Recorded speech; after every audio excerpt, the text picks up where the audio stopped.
आपण पाहिलं की कॉस्ट शीटमध्ये कोणकोणत्या एक्सपेन्सेसचा समावेश होतो.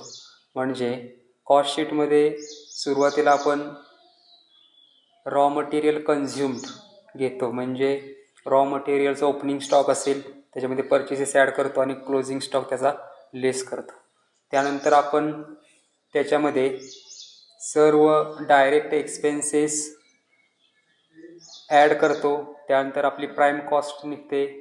त्यानंतर आपण काय करतो तर त्याच्यामध्ये इनडायरेक्ट फॅक्टरी एक्सपेन्सेस हे ॲड करतो. त्यानंतर आपण ऑफिस ओव्हरहेड्स ज्यालाच आपण इनडायरेक्ट एक्सपेन्सेस म्हणतो ते ॲड करतो. त्यानंतर आपली कॉस्ट ऑफ प्रोडक्शन निघते.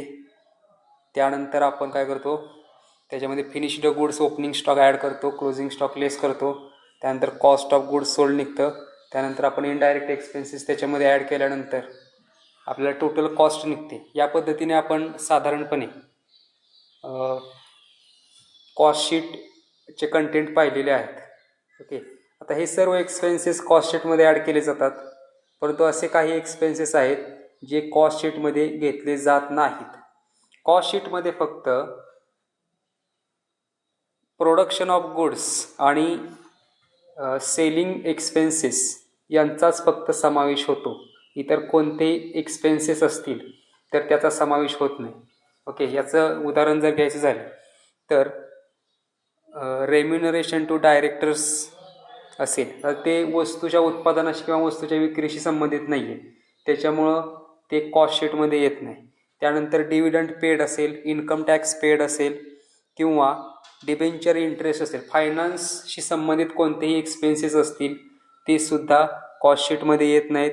किंवा डोनेशन्स असतील किंवा कोणताही कॅपिटल एक्सपेंडिचर असेल, प्रिलिमिनरी एक्सपेन्सेस किंवा डिस्काउंट ऑन डिबेंचर्स किंवा कोणताही इन्कम असेल, इन्कम म्हणजे कमिशन रिसिव्ड किंवा रेंट रिसिव्ड, हे जे कंटेंट आहेत ते कंटेंट कॉस्ट शीटमध्ये येत नाहीत, कारण त्यांचा वस्तूच्या उत्पादनाशी आणि वस्तूच्या विक्रीशी संबंध नसतो. त्यामुळे कॉस्ट शीट तयार करत असताना लक्षात घ्यायचं की कोणताही कॅपिटल एक्सपेंडिचर किंवा असा एक्सपेन्सेस जो वस्तूच्या उत्पादनाशी संबंधित नाही आहे, वस्तूच्या विक्रीशी संबंधित नाही आहे, तो कोणताही एक्सपेन्सेस हा कॉस्ट शीटमध्ये घ्यायचा नाही. ठीक आहे, तर याच्याशी संबंधित आपण एक्झाम्पल पाहूया. एक्झाम्पल बघा की the trial balance of the factory for the year ended 31 March 2001 was as follows. आणि आपल्याला खाली मग पर्टिक्युलर्स दिले. त्याच्यामध्ये पहिल्यांदा दिले डायरेक्टर्स फीज. डायरेक्टरची फी वस्तूच्या उत्पादन विक्रीशी संबंधित नाही आहे, त्याच्यामुळे त्याचा समावेश कॉस्ट शीटमध्ये घ्यायचा नाही. त्यानंतर डिस्काउंट रिसिव्ड इन्कम आहे, कॉस्ट शीट खर्चाशी संबंधित आहे आणि त्याच्यामुळे त्याच्यात इन्कमचा समावेश होत नाही, त्यामुळे डिस्काउंट रिसिव्डसुद्धा कॉस्ट शीटमध्ये घ्यायचं नाही. त्यानंतर आहे मोटिव्ह पॉवर. मोटिव्ह पॉवर हे फॅक्टरी ओव्हरहेड्सशी संबंधित आहे, त्याच्यामुळे त्याचा समावेश करायचा. आता कॉस्ट शीट तयार करत असताना आपल्याला कॉस्ट शीट समजा सांगितली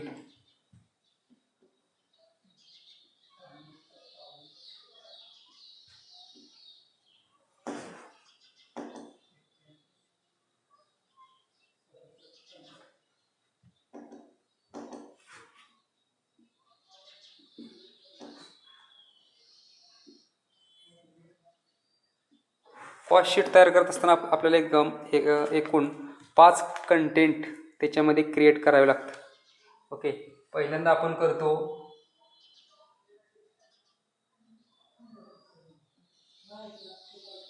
cost of material consumed.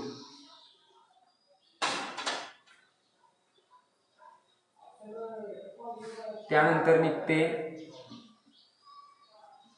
Prime cost. त्यानंतर निघते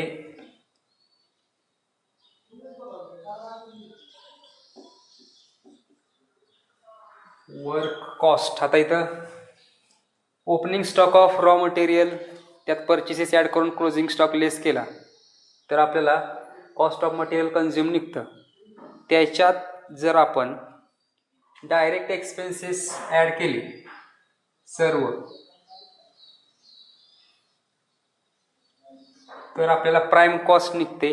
त्यानंतर आपण जर फॅक्टरी ओव्हरहेड्स ॲड केले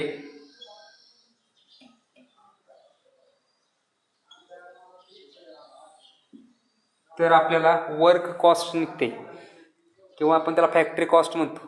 त्यानंतर त्याच्यामध्ये जर इनडायरेक्ट एक्सपेन्सेस ॲड केले तर आपले निघते कॉस्ट ऑफ प्रोडक्शन. म्हणजे इनडायरेक्ट एक्सपेन्सेस ऑफिशियल एक्सपेन्सेस असतील त्यालाच आपण ऑफिस ओव्हरहेड्स म्हणतो. म्हणजे ऑफिस ओव्हरहेड्स ॲड केले तर आपलं कॉस्ट ऑफ प्रोडक्शन निघतं.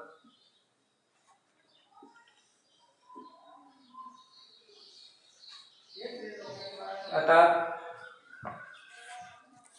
कॉस्ट ऑफ प्रोडक्शन निघाल्यानंतर आपण काय फिनिश्ड गुड्स त्याच्यामध्ये ॲड केले, ओपनिंग स्टॉक ॲड केला, क्लोजिंग स्टॉक लेस केला तर कॉस्ट ऑफ गुड्स सोल्ड निघतं.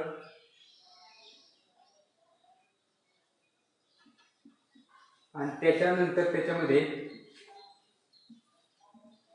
डिस्ट्रीब्युशन ओव्हरहेड्स ॲड केल्यानंतर टोटल कॉस्ट निघते. आणि त्याच्यानंतर मग सेल्समधून टोटल कॉस्ट वजा केली तर नेट प्रॉफिट निघतं. ठीक आहे, म्हणजे आपण येतो सेल्स आणि नेट प्रॉफिट. म्हणजे एवढे सारे कंटेंट हे कॉस्ट शीटमध्ये असतात. आपल्याला काय करावं लागतं, पहिल्यांदा कॉस्ट ऑफ मटेरियल कन्झ्युम काढावी लागते, त्यानंतर प्राइम कॉस्ट काढावी लागते, त्यानंतर वर्क कॉस्ट, त्यानंतर कॉस्ट ऑफ प्रोडक्शन, त्यानंतर कॉस्ट ऑफ गुड्स सोल्ड आणि त्यानंतर मग टोटल कॉस्ट. असे एकूण 6 घटक हे कॉस्ट शीटमध्ये काढावे लागतात. बरोबर. आता रॉ मटेरियलशी संबंधित पहिला कंटेंट आहे. रॉ मटेरियल काय करायचं, ओपनिंग स्टॉक त्यात परचेसेस ॲड करायचे, क्लोजिंग स्टॉक लेस करायचं. आणि जर काही वेस्टेज असेल किंवा स्क्रॅप असेल तर ते लेस करायचं, वेस्टेज लेस करायचं. मग आपल्याला कॉस्ट ऑफ मटेरियल कन्झ्युम निघतं. त्यानंतर त्या कॉस्ट ऑफ मटेरियल कन्झ्युम हे डायरेक्ट एक्सपेन्सेस आहे. त्याच्यामध्ये इतर डायरेक्ट एक्सपेन्सेस ॲड केले म्हणजे डायरेक्ट वेजेस असतील किंवा कॅरेज इनवर्ड असेल किंवा इतर काही एक्सपेन्सेस असतील ते ॲड केले तर आपली प्राइम कॉस्ट निघते, प्राथमिक खर्च वस्तू उत्पादनाचा. त्याच्यामध्ये फॅक्टरीशी संबंधित इनडायरेक्ट एक्सपेन्सेस ॲड केले तर आपलं निघतं वर्क कॉस्ट किंवा फॅक्टरी कॉस्ट. फॅक्टरी कॉस्टमध्ये परत ऑफिसशी संबंधित एक्सपेन्सेस ॲड करायचे, मग निघतं कॉस्ट ऑफ प्रोडक्शन. त्याच्यात फिनिश्ड गुड्स ॲड किंवा लेस करायचे, त्यानंतर निघतं कॉस्ट ऑफ गुड्स सोल्ड आणि त्याच्यामध्ये मग डिस्ट्रीब्युशन किंवा सेलिंग एक्सपेन्सेस ॲड करायचे, मग निघती टोटल कॉस्ट. या पद्धतीने आपल्याला ज्यावेळी एक्झाम्पलमध्ये पर्टिक्युलर्स दिले असतील त्यावेळी कोणता कंटेंट कुठं घ्यायचा ते यानुसार ठरवायचं. आता एक्झाम्पलमध्ये बघितल्यावर आपल्याला समजेल. एक्झाम्पलमध्ये बघा की डायरेक्टर्स फीज 1000 रुपये ते कॉस्ट शीटमध्ये येणार नाही, कारण की तो कॉस्ट शीटशी संबंधित कोणताही घटक नाही. त्यानंतर डिस्काउंट रिसिव्डसुद्धा येणार नाही. त्यानंतर मोटिव्ह पॉवर हे फॅक्टरीमध्ये पॉवर यूज केली त्याच्याशी संबंधित घटक आहे. मोटिव्ह पॉवर हा कसला एक्सपेन्सेस आहे तर तो आहे फॅक्टरी एक्सपेन्सेस. ओके, फॅक्टरीमध्ये ते यूज केलं जातं त्याच्यामुळे ते घ्यायचं. फॅक्टरी ओव्हरहेड्समध्ये मोटिव्ह पॉवर 12,000 रुपये.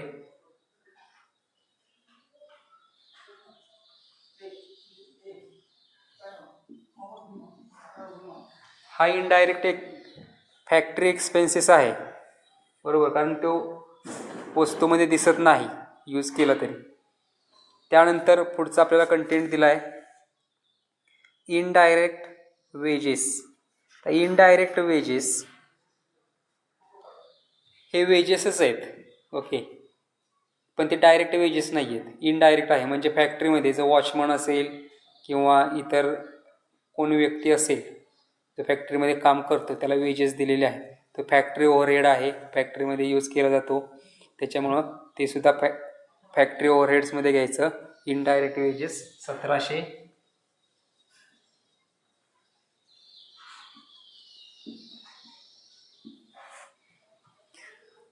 यानंतर पुढे दिलंय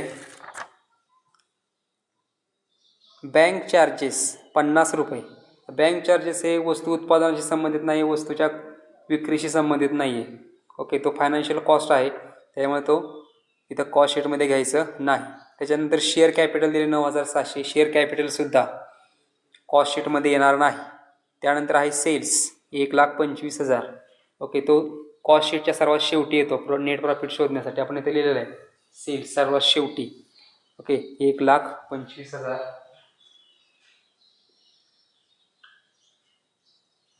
यानंतर नेक्स्ट दिले कॅरेज आउटवर्ड. कॅरेज आउटवर्ड हा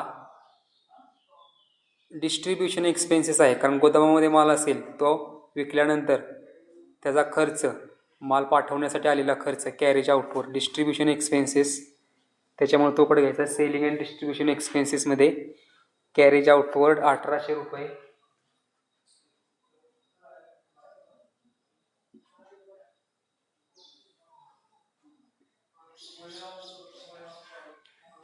यानंतर दिले लूज टूल डेप्रिसिएशन.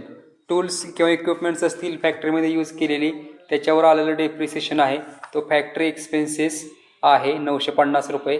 त्याच्यामुळे ते फॅक्टरी ओव्हरहेड्समध्ये घ्यायचं. Loose tools depreciation.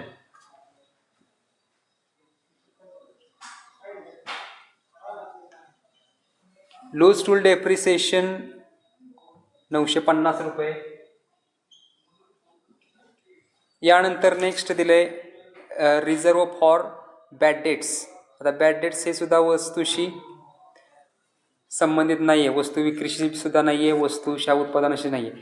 तर नुसतं बॅड डेट्स असेल तर ते वस्तू विक्रीशी संबंधित आहे, बरोबर, कारण वस्तू विकताना लॉस झालेला आहे. पण इथं रिझर्व ठेवला आहे, म्हणजे प्रॉफिटमधून विशिष्ट रक्कम बॅड डेट्स निर्माण होतील या शक्यतेपोटी रक्कम काढून ठेवली. त्याच्यामुळं हे रिझर्व अमाऊंट ठेवलेली आहे आणि त्याच्यामुळं याचा समावेश हा कॉस्ट शीटमध्ये होणार नाही. त्यानंतर आहे ओपनिंग स्टॉक. ओपनिंग स्टॉक दिला आहे रॉ मटेरियल 21,000, फिनिश्ड गुड्स 18,800. मग रॉ मटेरियलचा ओपनिंग स्टॉक आपण सुरुवातीलाच घेतो. इथे घ्यायचं opening stock of raw material, amount आहे 21,000. यानंतर नेक्स्ट दिले opening stock of finished goods. Cost of production नंतर आपण opening stock finished goods add करतो, क्लोजिंग स्टॉक लेस करतो. मग इथे घ्यायचं opening stock of finished goods, त्याची अमाऊंट दिली 18,800, ती घ्यायची.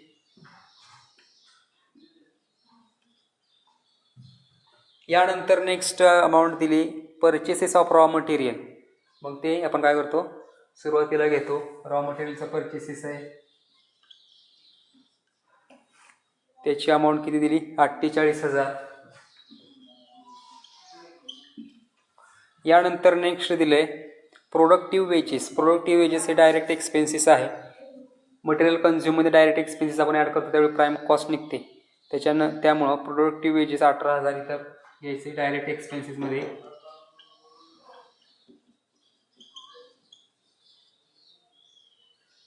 प्रोडक्टिव्ह वेजेस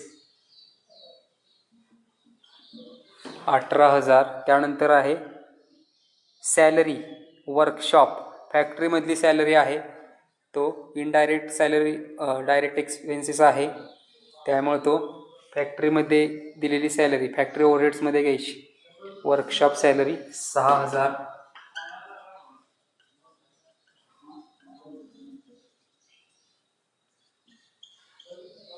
यानंतर नेक्स्ट काय दिलंय ऑफिस सॅलरी दिली, ऑफिस ओव्हरहेड्समध्ये घ्यायचं. ऑफिस सॅलरी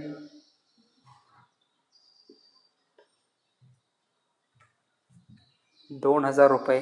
त्यानंतर डिव्हिडंड पेड आहे, डिव्हिडंड दिला, पण तो डिव्हिडंड प्रॉफिट निघाल्यानंतर जातो, तो कॉस्ट शीटशी त्याचा काही संबंध नाही, त्यामुळे तो घ्यायचा नाही. डिलिव्हरी व्हॅन एक्सपेन्सेस हा डिस्ट्रीब्युशन एक्सपेन्सेस आहे 2900.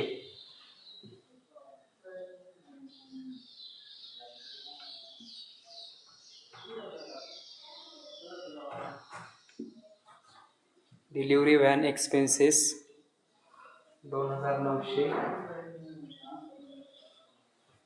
यानंतर आहे डायरेक्ट एक्सपेन्सेस. तो डायरेक्ट एक्सपेन्सेसमध्ये घ्यायचे तर आपण घेतले डायरेक्ट एक्सपेन्सेस, अमाऊंट आहे 1700. आणि त्यानंतर खाली क्लोजिंग स्टॉक्स दिलेत, मग त्याच्यामध्ये रॉ मटेरियलचं दिलं आहे 10700. मग लेस करायचा closing stock of raw material 10700. आणि त्यानंतर फिनिश्ड गुड्सचा क्लोजिंग स्टॉक दिला 20300. इथं घ्यायचा लेस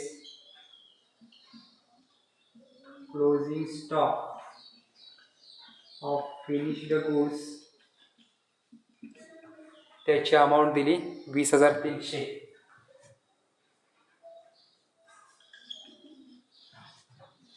या पद्धतीने आपण सर्व अमाऊंट ज्या त्या ओव्हरहेड्समध्ये टाकल्या. त्यानंतर आपण मग कॅल्क्युलेशन करू. ओपनिंग स्टॉक ऑफ रॉ मटेरियलमध्ये परचेसेस ॲड होतात 21000 प्लस 48000, 69000 मध्ये. त्यानंतर closing stock of raw material 10700 वजा होईल. 69000 मधून 10700 जर गेले तर 58400 राहतील. 58400 हे निघलं cost of material consumed. Cost of material कन्झ्युममध्ये डायरेक्ट एक्सपेन्सेस सर्व वजा करायचे. 18000 आणि 1700 आहेत, एकूण आहेत 19700. मग 58400 प्लस 19700 78100 येईल. ओके. रॉ मटेरियल आणि डायरेक्ट एक्सपेन्सेस सर्व याची बेरीज केल्यानंतर आपली निघते प्राईम कॉस्ट. प्राईम कॉस्ट निघाली 78100. त्यानंतर त्याच्यामध्ये फॅक्टरी ओव्हरहेड्स ॲड करायची, फॅक्टरी एक्सपेन्सेस. मग फॅक्टरी एक्सपेन्सेस किती आहेत? 12000, 1700, 950 आणि 6000. याची टोटल येते 20650.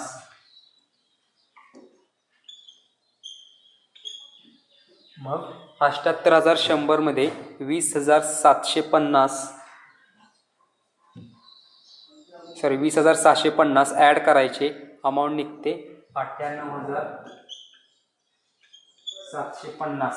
ही निघली वर्क कॉस्ट किंवा फॅक्टरी ऑन कॉस्ट. त्यानंतर फॅक्टरी कॉस्टमध्ये ऑफिस ओव्हरहेड्स ॲड करायचे. 98750 मध्ये ऑफिस ओव्हरहेड्स, ऑफिस सॅलरी फक्त 2000 रुपये आहे, ते ॲड केली तर 1,0750 एवढी अमाऊंट निघेल. मग ते निघले कॉस्ट ऑफ प्रोडक्शन. इथे जे आपण लिहिले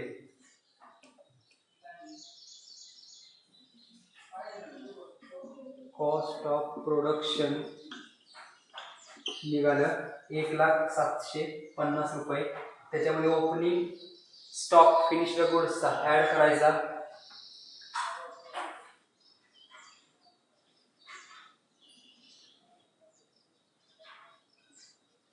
18,800 ॲड केले तर अमाऊंट येईल 1,19,550. त्याच्यामध्ये opening stock of finished goods add केल्यानंतर त्यातून closing stock of finished goods less करायचा.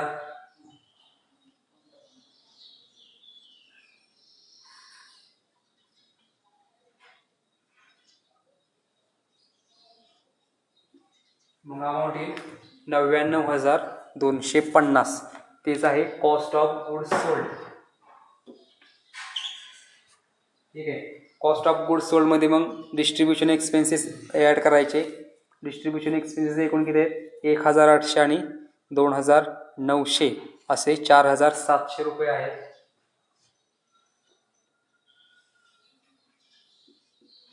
4700 जर ॲड केले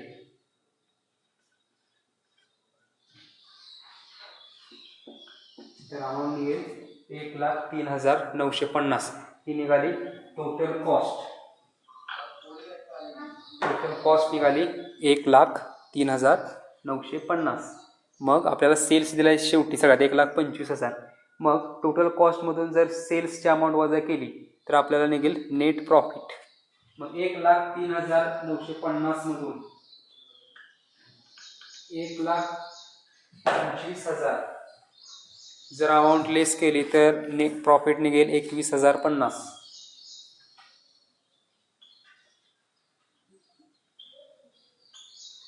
ओके. तर या पद्धतीनं मग कॉस्ट शीट तयार होईल. आपल्याला एक्झाम्पलमध्ये फक्त काय करायचे, ज्या त्या ओव्हरहेडला जे ते एक्सपेन्सेस घ्यायचे, जे एक्सपेन्सेस कॅपिटल नेचरचे आहेत किंवा वस्तू उत्पादन विक्रीशी संबंधित नाही आहेत ते घ्यायचे नाहीत. आणि त्यानंतर मग कॅल्क्युलेशन केल्यानंतर कॉस्ट शीट ही तयार होईल.